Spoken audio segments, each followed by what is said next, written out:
Hello everyone, welcome to the channel. With the crazy spending from big tech companies for AI, are we in a bubble?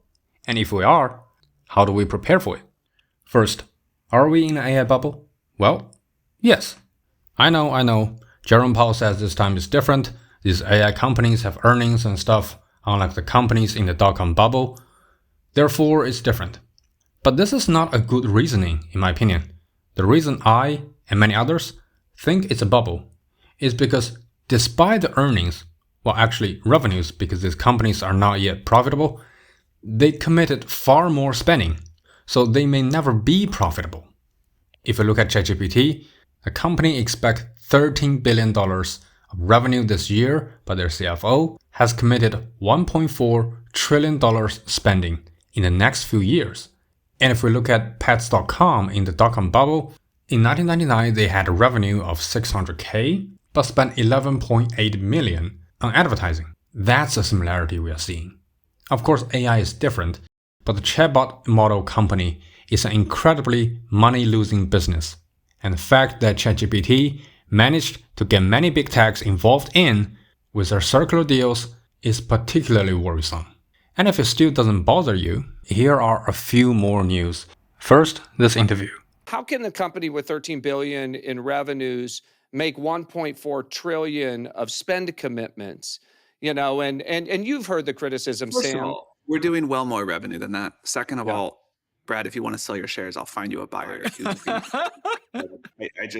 Enough. Like the comments called out, that response seems very defensive for a question I think is very reasonable. I'll link the full video below if you want to take a look. And for the claim that they are doing well above 13 billion revenue, there actually was a report in October that OpenAI's revenue for the first half of 2025 is only 4.3 billion. That would mean the whole year would be 9 billion? So something here doesn't add up.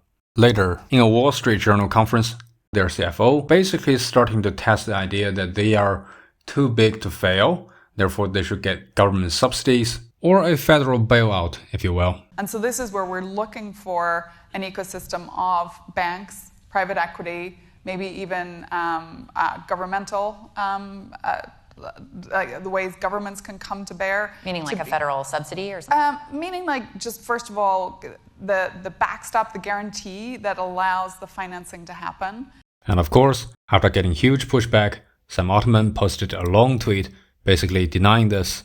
But like Gary Marcus found out in this article, OpenAI explicitly asked for federal loan guarantee a week earlier and talked about it in another podcast to lay the groundwork. I also link the article below if you want to take a look. So if the crazy AI investment is a bubble, does that mean we're toast? How do we prepare for it in investing?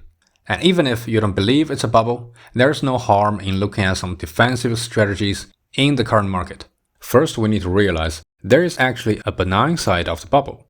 The dot-com bubble in the 2000s not only contains a money-losing investment with many companies going bankrupt, but also built an oversupply of internet fibers. When the bubble burst, it was called dark fiber because more than 80% of them remained unused, so there's no light in it.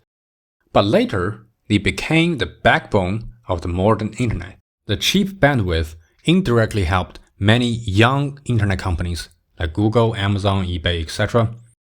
Also importantly, Google was smart enough to buy up large amounts of dark fiber to connect its own data centers, essentially building on top of that cheap, overbuilt infrastructure, which you can argue is a direct help from the bubble. So if the current AI frenzy is also a bubble and will eventually pop, we can reason something similar might also get overbuilt.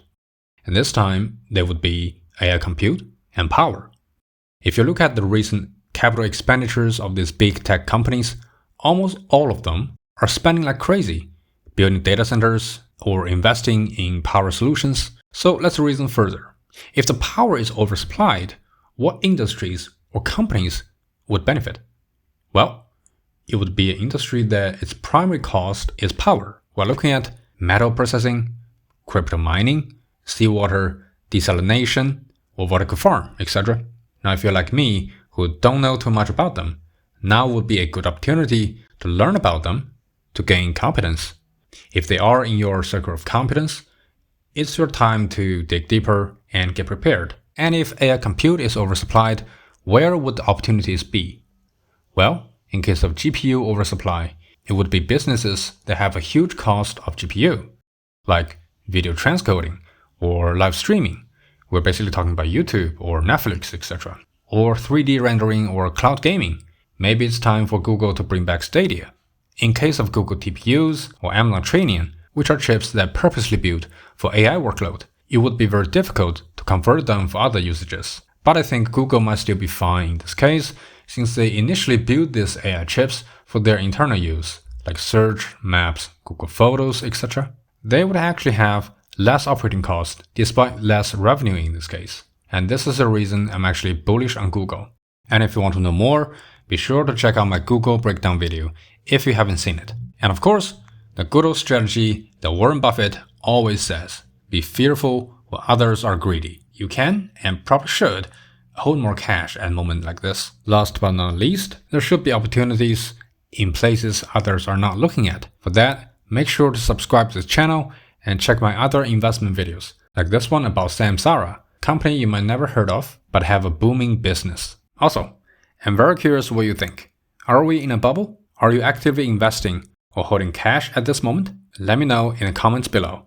And as always, if you think this video is helpful, please subscribe and hit the thumbs up button. I'll see you in the next one.